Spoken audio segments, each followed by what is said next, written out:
Olá, meu povo, como estão todos? Espero que bem, né?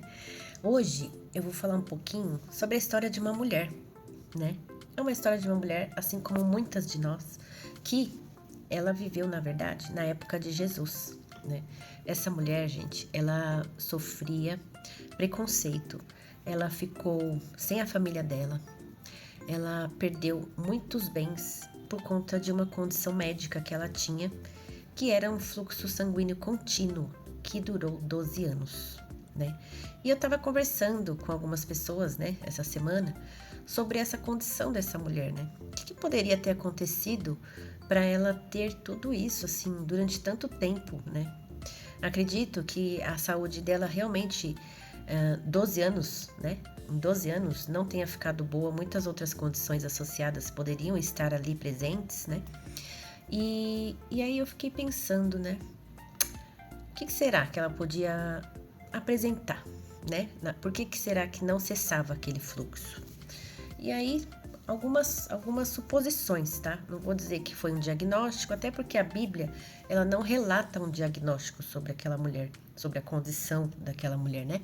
Mas, assim, pode ter sido algum mioma uterino, algum pólipo endometrial,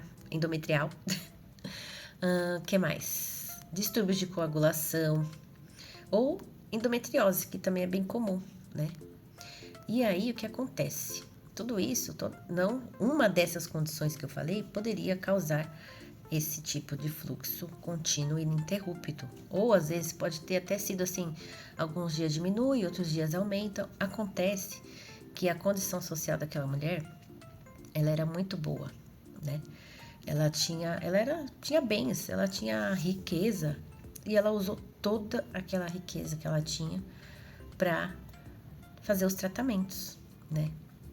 E ela se viu num poço sem fundo, ela se viu num túnel sem saída. Até que ela ouviu falar que Jesus estava passando pela cidade dela. E ela entrou no meio daquela multidão. Ela não poderia, na verdade, estar entrando no meio daquela multidão, andando no meio de ninguém. Por quê? Aquela condição dela colocava ela como uma pessoa impura, né? Tudo que ela tocasse se tornaria impuro.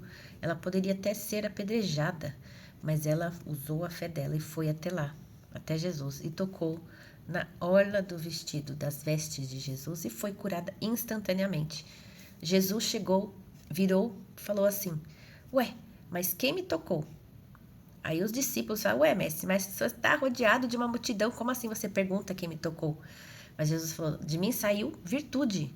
Ele sabia que alguma coisa tinha saído dele. Ele sabia, obviamente, quem que era aquela mulher. Então ela se manifestou ali e falou que era ela. Jesus falou que ela já estava curada, que era para ela seguir a vida dela, porque ela tinha sido recolocada na sociedade, né? Eu achei muito incrível essa parte, porque assim, alguém que vivia marginalizada, né, da sociedade por conta daquela condição, foi recolocada, né? Ela ia viver novamente. E aquele foi o grande testemunho da vida dela. Fora que outras condições poderiam ter sido sanadas ali junto, né? Um dos perigos desse tipo de sangramento, ainda mais em grande escala, assim, durante um tempo, é o risco de choque hipovolêmico, né?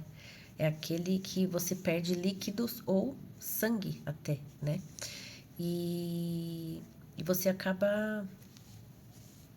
pode levar a pessoa ao fim da vida, né? Então, é muito importante, por exemplo, para os cuidados de enfermagem, para mulheres que têm esse tipo de coisa, fazer a avaliação do sangramento, né? Ficar de olho. Como está o fluxo, o aspecto do fluxo, quantas vezes tem trocado, né? O absorvente ou tampão por dia. Que mais? Fazer a aferição dos sinais vitais é importante, principalmente a pressão arterial e a frequência cardíaca, para poder exatamente detectar sinais de deteriorização do quadro de saúde, né? Alguma piora e é questão de emergência. Se tiver alguma alteração, tem que levar. Também, às vezes, o enfermeiro ou médico vai prescrever alguma medicação, como um anti-inflamatório e alguma coisa para dor. E reposição de ferro, né? Porque, obviamente, se perde muito fluxo do sanguíneo, acaba, às vezes, tendo essa condição de anemia, né? Claro que, além disso, o enfermeiro também pode dar apoio e educação, né, para a família dessa paciente, para a própria paciente, apoio emocional, porque não deve ser fácil realmente, né, de repente até encaminhar para um profissional específico, fazer os cuidados gerais também, ensinar, né, ensinar como que essa paciente vai se higienizar, como que deve ser para evitar infecções, tudo isso, né, e deixar a paciente da melhor forma possível, até que o tratamento seja feito, o diagnóstico correto, né. Mas o que eu quero dizer com tudo isso? Que além de ter tirado essa lição para a enfermagem dessa história, a parte mais bonita é que o cuidado holístico estava ali presente, né? Jesus não só curou a parte física dela, né? Mas curou também o emocional, deu vida novamente para ela, né? Então, eu acredito que ela deve ter ficado muito feliz em poder viver, às vezes até de reencontrar os seus parentes, porque como eu disse, ela era considerada uma pessoa impura. Tudo que ela colocasse a mão, por conta da época, e tradições da época, né? Ela tinha que ficar afastada da sociedade. Então, bem legal, né, gente? O que vocês acharam? Fala aí pra mim. Deixa o seu like, se inscreva, tá bom? Beijo, é isso que eu tenho pra hoje.